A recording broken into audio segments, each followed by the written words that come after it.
Hello and welcome to the European Parliament. My name is Catherine Fior and I'm delighted to welcome Jakob Dalunde, MEP from the Green Party here in the European Parliament.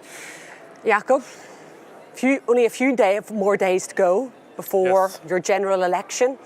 Are you quietly confident or are you nervous?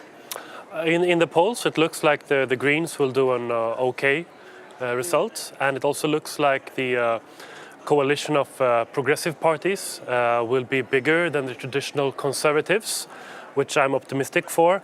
However, I am worried about the surge of the far-right populist Sweden Democrats, and that the traditional conservative parties will break from their promises and form a government with support of the Sweden Democrats. That is my main worry.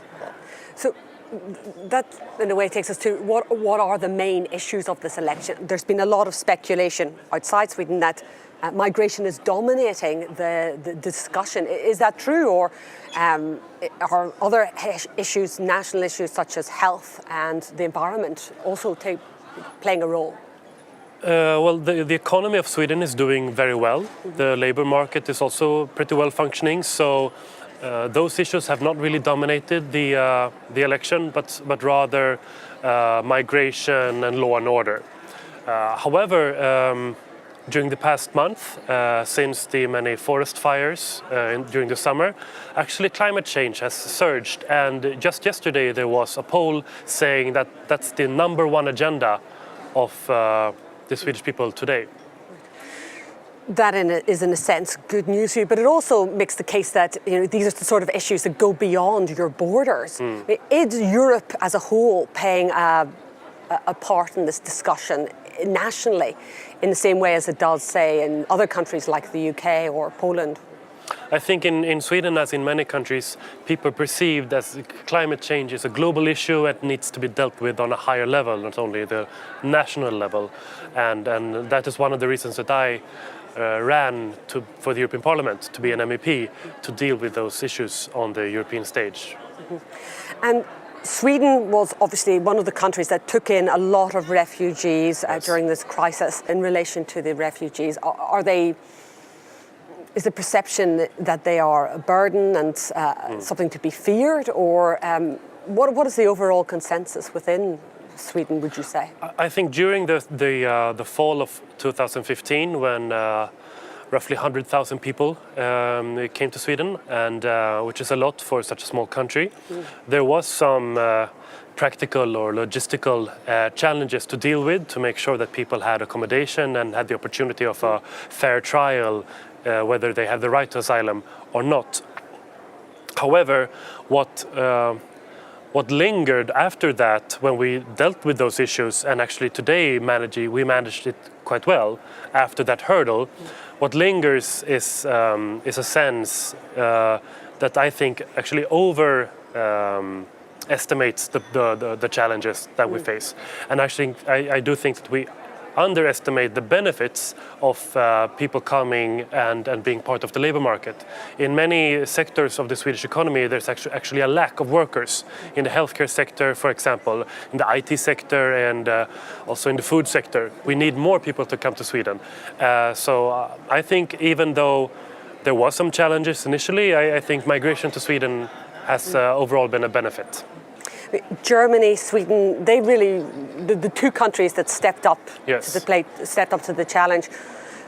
Do you think the positive message that you're putting forward could be a good example to other countries who promote a message of fear in relation to refugees? Well, the thing is, I fully realize that 100,000 people coming during a very short amount of time, that makes things logistically difficult. However, if the rest of Europe would have taken a more similar approach to Sweden and Germany, it would have been much easier for both Sweden and Germany to deal with the situation. And I don't think, would have had that political backlash and the sense of people might think that Sweden and Germany are doing too much. And to me, it's obvious. If all of Europe would have taken responsibility, things would have been much easier to deal with. One of the parties, as you mentioned, the Swedish Democrats, Yes.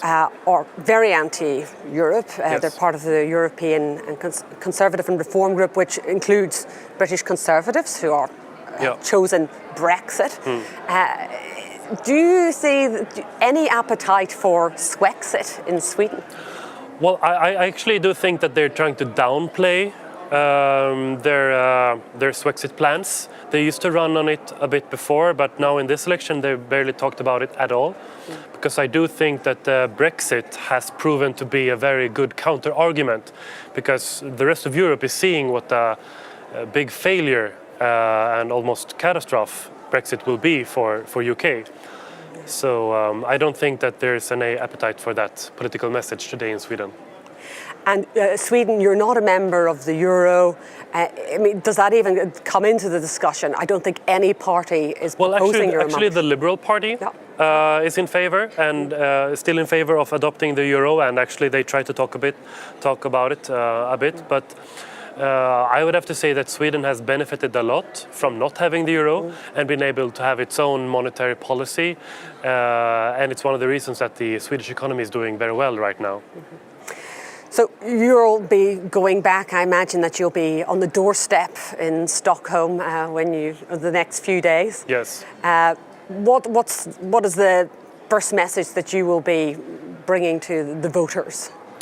To say that we really have to deal with climate change, and that we need to make sure that the next government of Sweden acts responsibly in putting a high price on carbon and investing in renewable energy and sustainable transport, and also being open to the world and not shutting people out who are in need of refuge from war and terror. You are currently part of the government. Yes. Is that a good thing in these elections or a bad thing? We've seen how third parties who've joined coalitions have been very badly damaged in subsequent elections. Do you think that you are going to escape that problem that other third parties have experienced? Well, in Sweden, and as in many other European countries, it's always been very difficult for the junior partner of a coalition government, because it's perceived that you're being overrun by your bigger coalition partner.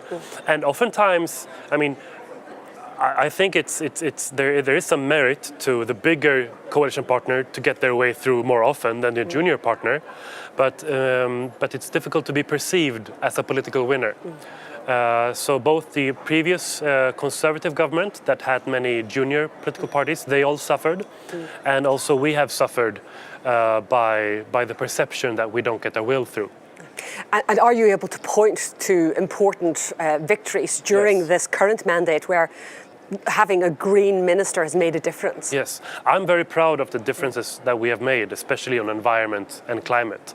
But sometimes you have to realize that then when you're in opposition, you try to gain political capital, and then when you go into government, you spend some political capital, and you try to balance the good that you do and the votes that you might receive in the next election. Finally, we're looking towards European elections. I know you're very focused probably on the national elections, but next year, May, we have the European elections. Will this be a harbinger for what we will see in European elections in 2019? I really hope that we get a better public debate, both in Sweden and in other countries, what kind of Europe we want. That we put aside the old debate of whether we're pro-Europe or anti-Europe, but rather discussing what kind of Europe. What role should the Parliament play? What role should the Commission, the Council play? Are there new areas where the European Union should have political competence? Should we take away some political competence? What kind of Europe do we want? I hope for that debate. Right.